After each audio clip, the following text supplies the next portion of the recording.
प्राण प्रतिष्ठा होगी, जिसको लेकर विश्व के साथ ही देश में धर्म की जय जयकार का जयघोष और जज्बे के साथ यहाँ शोर भी सुनाई दे रहा है। भगवान रामलला के अयोध्या में विराजने का उल्लास चौओर जनमानस में दिखाई भी दे रहा है। इस अविस्मरणीय दिवस को ऐतिहासिक बनाने के लिए पूरे बालाघाट नगरी धर्ममय हो गई है और राम भक्त प्रभु राम के प्राण प्रतिष्ठा पर नगर में आयोजित होने वाले कार्यक्रमों में परस्पर आमंत्रण देने में जुटे हैं। वहीं इस आयोजन को भव्यता प्रदान करने के लिए नगर को दुल्हन की तरह सजाया गया। तो वहीं नगर के विभिन्न चौक चौराहों व मार्गों में आकर्षक लाइटिंग भी की गई। वहीं पूरे शहर में जगह जगह भगवा झंडा लगाकर शहर को भगवामय कर दिया गया है, जिसका खूबसूरत नज़ारा रविवार की शाम नगर में देखने को मिला, जहां प्राण प्रतिष्ठा की पूर्व संध्या पर नगर के विभिन्न कार्यक्रम भी आयोजित किए गए। तो वहीं रैली व आकर्षक झांकियों के माध्यम से भी लोगों को प्राण प्रतिष्ठा कार्यक्रम में आमंत्रित किया गया है।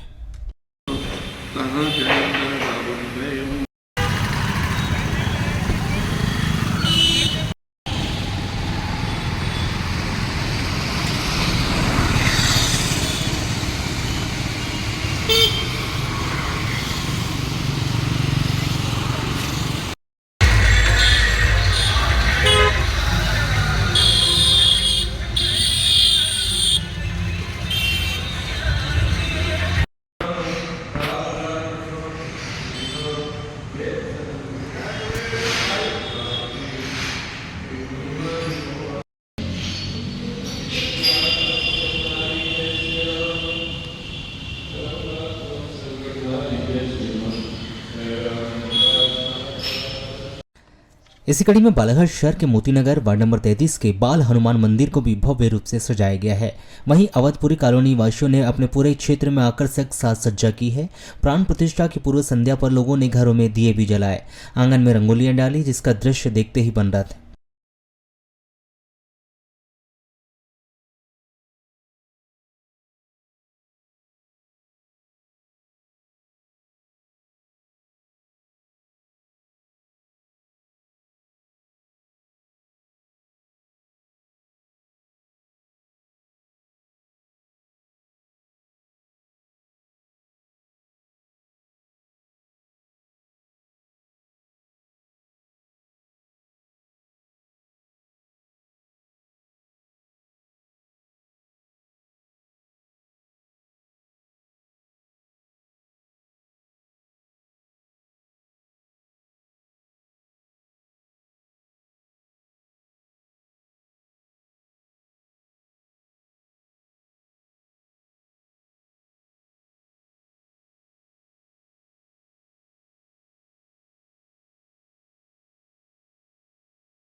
लालबरा नगर मुख्यालय के बालाघाट रोड पर स्थित लॉन में 21 जनवरी को अखिल भारतीय गढ़वाल समाज महासभा अध्यक्ष पद का चुनाव व युवक युवती परिचय सम्मेलन कार्यक्रम संपन्न हुआ, जिसमें सर्वप्रथम उपस्थित जनों ने मां सरस्वती के छायाचित्र के समक्ष दीप प्रज्वलित कर माल्यार्पण किया गया।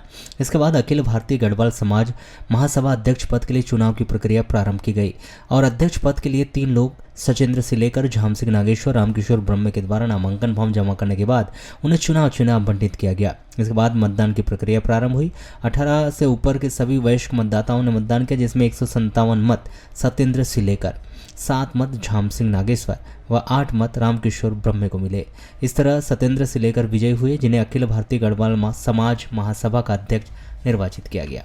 इसके बाद युवक युवती परिचय सम्मेलन कार्यक्रम प्रारंभ हुआ, जिसमें उपस्थित युवक युवतियों ने अपना अपना परिचय दिया।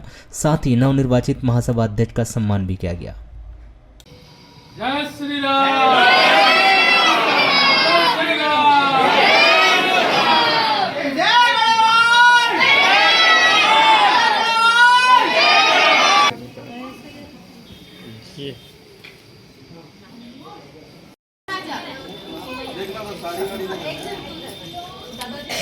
वैमनस्यता आपस में लोगों को फैली है। इन पूर्व भ्रष्ट पदाधिकारियों के कारण उन जगहों में जाकर के सामाजिक एकता स्थापित करना और बालाघाट में समाज का भवन बनाना हमारी सबसे पहली प्राथमिकता। चूँकि बालाघाट हमारे समाज का एक केंद्र बिंदु है, वहाँ पे गढ़वाल समाज का आज तक भवन नहीं है, जिस कारण से हम लोगों को कोई भी सामाजिक कार्य करने के लिए किराए का भवन लेना पड़ता है, जिससे समाज पे आर्थिक बोझ पड़ता है। उस आर्थिक बोझ को ना पड़े समाज पे कहकर सभी सामाजिक बंधुओं के साथ मिलकर के गढ़वाल समाज का छात्रावास एवं भवन बनाने की हमारी पहली प्राथमिकता है। प्रतिवर्ष के अनुसार इस वर्ष भी अन्नपूर्णा पवार महिला मंडल के द्वारा वार्षिक उत्सव आयोजित किया गया। नगर के पवार छात्रावास में आयोजित इस वार्षिक उत्सव के दौरान जहां 20 जनवरी शनिवार को महिलाओं के लिए खेल आयोजित किया गया, जिसमें प्रतियोगी महिलाओं को 2 आयु वर्ग में विभाजित कर विभिन्न प्रतियोगिताएं संपन्न करवाई गई।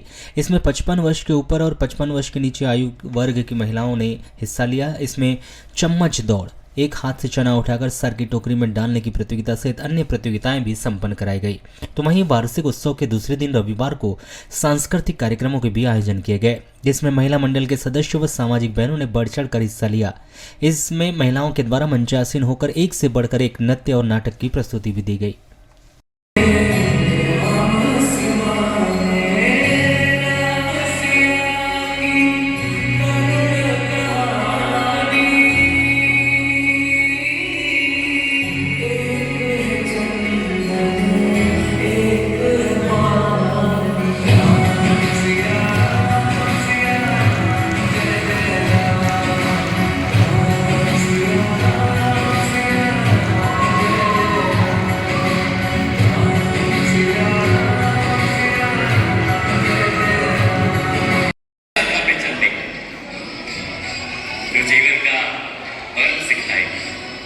मनुष्य का धर्म सिखाए, कीचड़ से उठकर कमल बनने का कर्म सिखाए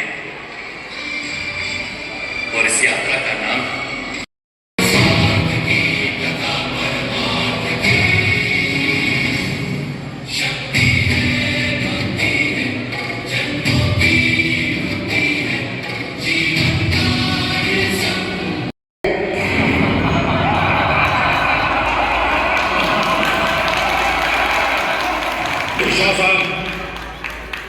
जिस प्रकार इसने इंद्रप्रस्थ की सभा में जिले भर में रोजाना ही विभिन्न कार्यक्रमों के आयोजन किए जा रहे हैं। पूरे देश सहित विश्व के कई देशों में 22 जनवरी को अयोध्या में बने भव्य राम मंदिर में भगवान रामलला की प्राण प्रतिष्ठा को लेकर उत्साह का माहौल है। ऐसे में सामाजिक लोग भी अब बढ़ चढ़कर इस उत्सव में अपनी भूमिका निभा रहे हैं, जिसको लेकर रविवार को सर्व हिंदू समाज व विभिन्न संगठनों के द्वारा नगर में श्री राम वाहन रैली यात्रा का आयोजन किया गया। नगर के उत्कृष्ट विद्यालय मैदान से निकाली गई यह वाहन रैली यात्रा नगर के विभिन्न मार्गों का भ्रमण करते हुए वापस उत्कृष्ट विद्यालय मैदान पहुंची, जहां इस पदयात्रा का समापन किया गया। नगर में निकाली गई इस श्री राम वाहन रैली यात्रा के माध्यम से सर्व हिंदू समाज व विभिन्न संगठनों के द्वारा राम भक्तों को अयोध्या के राम मंदिर में श्री राम की प्राण प्रतिष्ठा कार्यक्रम में आमंत्रित किया गया। तो वहीं 22 जनवरी को होने वाले इस प्राण प्रतिष्ठा कार्यक्रम में नगर में आयोजित विभिन्न कार्यक्रमों में शामिल होने की भी अपील की गई। आपको बताएं कि सरयू नदी के तट पर अयोध्या में प्रभु श्री राम की जन्मस्थली पर रामलला की विग्रह स्वरूप की प्राण प्रतिष्ठा होने जा रही है, जिसको लेकर संपूर्ण भारत में जश्न का माहौल है। वहीं बालाघाट नगर को भी इस प्राण प्रतिष्ठा के लिए दुल्हन की तरह सजाया गया है, जहां नगर में रोजाना ही अक्षत कलश यात्रा और घर घर पीले चावल देकर प्राण प्रतिष्ठा का आमंत्रण दिया जा रहा है। तो वहीं जगह जगह सुंदरकांड पाठ, भजन, हवन, कीर्तन, पूजन, प्रभात फेरी आदि का रोजाना यहाँ आयोजन भी हो रहा है। इसी कड़ी में रविवार को श्री राम वाहन रैली यात्रा आयोजित की गई थी। नगर के उत्कृष्ट विद्यालय मैदान से निकली इस श्री राम वाहन रैली यात्रा के माध्यम से नगर वासियों को 22 जनवरी रामलला की प्राण प्रतिष्ठा कार्यक्रम में शामिल होने के लिए आमंत्रित किया गया।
वाराणसी खैलांजी क्षेत्र में 20 जनवरी की रात में अचानक झमाझम बारिश प्रारंभ हो गई, जिसमें वाराणसी के अंतर्गत सेवा सहकारी समिति बुदबुदा, कोस्ते, थाने गांव, कायदी सहित अन्य धान उपार्जन केंद्रों में खुले आसमान के नीचे रखी धान भीग गई। वहीं देर रात भी यह बारिश हल्की बूंदाबांदी के साथ हुई। ऐसी स्थिति में समिति के द्वारा उपज को बचाने का भरपूर प्रयास भी किया गया, परंतु संसाधनों की कमी से आगे वहां भी नतमस्तक रहे। आपको बता दें कि 19 जनवरी को देर रात धान खरीदी कार्य समाप्त हो गए थे। इसी के साथ ही समिति के द्वारा समस्त खरीदी गई धान को स्टॉक लगाकर रख दिया गया था, परंतु समय रहते जिला प्रशासन के द्वारा धान परिवहन प्रभारी के द्वारा तत्परता नहीं दिखाई गई। इसके कारण समिति परिसर में हजारों क्विंटल धान खुले आसमान के नीचे रखा हुआ था। बीते 2 दिनों से मौसम नरम गरम रहा था, परंतु 20 जनवरी की रात करीब 8 बजे अचानक मोटी बूंदों की तेज बारिश प्रारंभ हो गई, जो करीब 20 मिनट तक चलती रही। इसके बाद देर रात में भी बारिश होती रही। इससे खुले आसमान के नीचे रखा हुआ धान को बारिश में भीगने से नहीं बचा पाए। यहाँ जो डम धान है वह जमीन पर रखा हुआ था और केवल ऊपर से ढक दिया गया था, जिससे आसपास से पानी उतरने या नीचे जमीन में पानी जमा हो जाने पर धान की बोरियां गीली हो गई है। जो खरीदी चल रही है हमेशा की खरीदी है, लेकिन क्या है ये काम सोसाइटी का है, वहाँ व्यवस्था करके रखना। मौसम ख़राब है तो धान की सुरक्षा करना सोसाइटी का काम है, लेकिन यहाँ सुरक्षा उतनी अच्छी नहीं है। बरसात आ रहा है, पानी में धान भीग रहा है। स्थिति देख रहे हैं आप खरीदी में? तो ठीक है, खरीदी तो बढ़िया हो रही है, पर रखरखाव भी ठीक है, पर उठाव होना चाहिए। उठाव नहीं हो रहा है, इस वजह से क्या है यहाँ एकदम डंप लग गया है माल का, और बारिश की वजह से किसानों के माल का बहुत नुकसान हो रहा है। तो प्रशासन को चाहिए कि पहले वो उठाने की व्यवस्था करे, और जहाँ तक हो सके कुछ किसानों का माल बच गया, अभी तारीख मेरे ख्याल से अंतिम दिन है, तो बढ़ना भी चाहिए। जिले वासियों को रामलला के प्राण प्रतिष्ठा कार्यक्रम के भव्य आयोजन में शामिल होने का आमंत्रण देने के लिए श्री राम जन्मभूमि तीर्थ क्षेत्र से पूजित अक्षत कलश को बालाघाट जिले में भेजा गया है, जहां इस अक्षत कलश को लेकर रविवार को वार्ड नंबर 13 महाराणा प्रताप नगर गली नंबर 5 से अक्षत कलश यात्रा निकाली गई। जय श्री राम के उद्घोष और ढोल नगाड़ों के साथ वार्ड भ्रमण के लिए यात्रा निकली।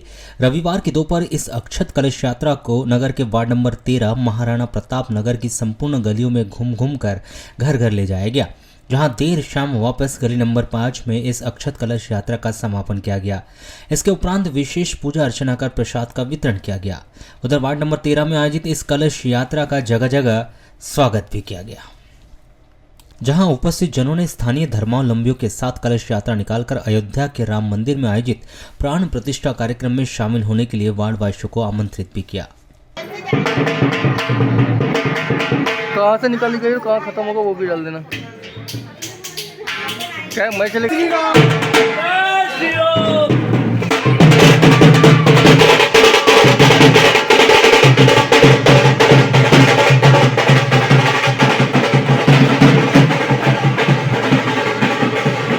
ये 22 तारीख को राम मंदिर का लोकार्पण हो रहा है, तो उसी उपलक्ष्य में वार्ड नंबर 13 गली नंबर 5 में अक्षत कलश यात्रा की शोभा यात्रा निकाली जा रही है और घर घर सभी को निमंत्रण दिया जा रहा है कि पूर्व सांसद कंगर मुंजारे ने रविवार को एक पत्रकार वार्ता का आयोजन किया, जिसमें उन्होंने पत्रकारों को संबोधित करते हुए विभिन्न मुद्दों पर अपने विचार भी रखे। इसी दौरान पूर्व सांसद श्री मुंजारे ने एक बार फिर किसी का नाम लिए बगैर विपक्षियों पर जमकर निशाना भी साधा। इस दौरान पूर्व सांसद श्री मुंजारे ने एक बार फिर किसी का नाम लिए बगैर विपक्षियों पर जमकर निशाना साधा, जिन्होंने जहां एक और धर्म को गलत तरीके से राजनीति में जोड़ने की बात कही, तो वहीं उन्होंने क्रांतिकारी स्वतंत्रता सेनानी हेमू कल्याणी के शहादत दिवस को भुलाने का भी आरोप लगाया, जहां उन्होंने स्वतंत्रता सेनानी हेमू कल्याणी को श्रद्धांजलि अर्पित कर उनकी महानता का गुणगान किया, तो वहीं देश के तमाम स्वतंत्रता सेनानियों की जीवनी को पाठ्यक्रम में शामिल करने की भी मांग की। महान क्रांतिकारी हेमू कल्याणी का बलिदान दिवस है। आज के दिन में भारत की आज़ादी के लिए अभी पाकिस्तान में जो सिंध प्रांत है, वहाँ पर बहुत बड़ा आंदोलन चलाया था स्वावलंबन के लिए, स्वदेशी के लिए, और अंग्रेजों भारत छोड़ो। और बहुत कम उम्र में ही वो देश की आज़ादी के लिए लड़ाई में लग गया था, संघर्ष में लग गया था।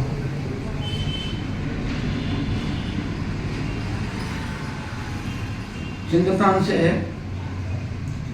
सक्कर जिला होकर बलूचिस्तान में एक ट्रेन जा रही थी अंग्रेजी सैनिक को भरकर और हथियारों को भरकर, जिसमें बहुत बड़ा वो भारत के लिए मुश्किल खड़े करने वाली थी अंग्रेज हुकूमत। इन्हें पता चल गया, जिन्होंने अपने साथियों के साथ मिलकर के वो ट्रेन को उड़ाने की प्लानिंग कर दी, योजना बना दी और फिश प्लेट निकाल करके, नटबोल्ट निकाल करके बस उड़ाने वाले थे, उसने उन्हें गिरफ्तार कर लिया। और फिर 19 साल की उम्र में ही 21 जनवरी 1940 को उन्हें सक्खर जेल में फांसी की सजा दे दी गई। एक बड़ी बात यह है कि शहीद भगत सिंह का जो शहादत दिवस है 23 मार्च, 23 मार्च को उनका जन्मदिन हुआ था। ये जो धर्म को एक गलत तरीके से राजनीति के साथ मेलजोल किया जा रहा है, ये बहुत ही, इसका परिणाम जो है बहुत खराब है। धर्म अच्छी बात है, कोई खराब बात नहीं है, लेकिन उसको राजनीति से मिलाना नहीं चाहिए। कोई एक राजनीति से, कोई एक पार्टी से उसको जोड़ना नहीं चाहिए। ये बात भी सही है कि जो धर्म है वो दीर्घकालीन राजनीति है और राजनीति जो है वो अल्पकालीन धर्म है। राजनीति और धर्म की जड़ें जो है वो एक ही जगह से चलती हैं। और ये महात्मा गांधी ने भी कहा है, डॉक्टर राममनोहर लोहिया ने भी कहा है, और बच्चे अच्छे से विस्तार से उसको उन्होंने रखा है। जब धर्म राजनीति का बेमेल जो मिलन हो जाता है, फिर नहीं गलत तरीके से, तो फिर बहुत कला मच जाती है। धर्म में ये किसी के लिए भी कोई द्वेष है, लड़ाना है, ये कहीं से भी नहीं है।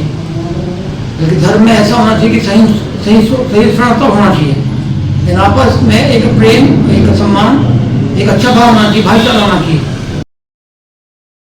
वाराणसी थाना क्षेत्र के अंतर्गत आने वाले ग्राम खापा स्थित ओपन कैंप गोदाम में हमाली का काम करने वाले एक हमाल ने बीती रात कीटनाशक दवा का सेवन कर लिया। अज्ञात कारणों के चलते कीटनाशक का सेवन करने से उसकी तबीयत खराब हो गई, जिसे उपचार के लिए जिला अस्पताल में भर्ती कराया गया है। प्राप्त जानकारी के अनुसार बरबसपुर निवासी यशवंत उनके ग्राम खापा ओपन कैंप में हमाली का काम करता है, जिसकी 2 बेटियां और 1 बेटा है। बताया जा रहा है कि यशवंत शराब पीने का आदी है। रोजाना की तरह शनिवार शाम को भी उसने शराब का सेवन किया था, जो घर पर सबके साथ खाना खाकर घर से कहीं बाहर चला गया था। रात्रि में घर वापस आने के बाद घर के सभी लोग सो गए। उसी दरमियान रात्रि करीब 12 बजे वह खेत में डालने वाली कीटनाशक दवा हाथ में लेकर खड़ा था। तभी उसकी पत्नी उसे रोकने का प्रयास किया गया, लेकिन उसने अपनी पत्नी लता उइके को धक्का देकर गिरा दिया और कीटनाशक का सेवन कर लिया, जिस पर उसकी पत्नी लता उइके ने यह बात अपने जेठ को बताई। उधर यशवंत की तबीयत खराब हो गई, जिसे चक्कर आने लगे, जिस पर उसके परिजनों ने 108 एम्बुलेंस के माध्यम से उसे उपचार के लिए जिला अस्पताल में भर्ती कराया गया है, जहां उसका उपचार जारी है। हालांकि जसवंत ने ऐसा कदम क्यों उठाया, फिलहाल यह स्पष्ट नहीं हो पाया। जिले में राम ज्योत का सबसे बड़ा आयोजन करने जा रहे राष्ट्रीय विचार मंच ने अयोध्या में भगवान रामलला की प्राण प्रतिष्ठा को राम राज्य की स्थापना बताते हुए कहा कि महात्मा गांधी का देश को राम राज्य बनाने का सपना प्रधानमंत्री मोदी जी के माध्यम से होने जा रहा है, जिन्होंने कल 22 जनवरी की शाम नगर के अंबेडकर चौक से लेकर हनुमान चौक तक 1,11,111 दिए प्रज्वलित करने और प्राण प्रतिष्ठा को दीपावली पर्व की तरह मनाने की बात कहते हुए प्राण प्रतिष्ठा पर विभिन्न कार्यक्रमों के आयोजन किए जाने की भी बात कही। नगर के सर्किट हाउस में आयोजित प्रेस वार्ता के दौरान राष्ट्रीय विचार मंच ने अयोध्या राम मंदिर के लिए प्रारंभ किए गए कार सेवा अभियान में जिले के कार सेवक के रूप में 6 दिसंबर को बाबरी मस्जिद विध्वंस में भूमिका निभाने वाले कार सेवक श्रीमती लता इलकर और लिंगा निवासी भरतलाल पिता शिवलाल मेंढेकर का सम्मान किया गया। अन्य मेहमानों सहित अन्य ने जिले की जनता से 22 जनवरी को सायंकाल अंबेडकर चौक से हनुमान चौक तक होने वाले राम ज्योत प्रज्वलन कार्यक्रम में राम भक्तों से अधिकाधिक संख्या में उपस्थिति की विनती की। ज्योति प्रज्वलन का यह कार्यक्रम जो है यह राष्ट्रीय विचार मंच के द्वारा आयोजित है, लेकिन राष्ट्रीय विचार मंच मात्र एक समझ लीजिए कि उसमें एक चेहरा है, अन्यथा बालाघाट के सभी सनातन विश्वासी संस्थाएं भी, सामाजिक संस्थाएं भी, राजनीतिक संस्थाएं भी हमारे साथ इस कार्यक्रम में रहेंगी। और पूरी बालाघाट की जनता से हमारी अपील है कि यह जो अनुपम कार्यक्रम मंच के माध्यम से, मंच के आह्वान से और सबके माध्यम से संपन्न हो रहा है, उसमें सबकी भागीदारी बने। और मैं यही कहना चाहती हूँ कि यह कार्यक्रम सबके सहयोग से ही संपन्न होना है। वाराणसी नगर के वार्ड नंबर 5 गांधी बाल उद्यान के पीछे स्थित भगवान श्री विश्वकर्मा मंदिर से 21 जनवरी की शाम करीब 6:30 बजे शोभा यात्रा का आयोजन किया गया। यह शोभा यात्रा मंदिर से निकलकर विभिन्न चौक चौराहों को भ्रमण करते हुए श्री राम मंदिर पहुंची, जहां पर महाआरती करने के उपरांत यह शोभा यात्रा वापस विश्वकर्मा मंदिर में पहुंचकर संपन्न हुई। इस दौरान भगवान श्री राम, लक्ष्मण, माता सीता, हनुमान सहित अनेक भगवानों की जीवंत झांकियां आकर्षण का केंद्र रही। वहीं जमकर जय श्री राम के उद्घोष भी लगाए गए। इस अवसर पर पूर्व विधायक प्रदीप जायसवाल अपने कार्यकर्ताओं के साथ शामिल होकर नगर सहित क्षेत्र की सुख समृद्धि की उन्होंने कामना भी की।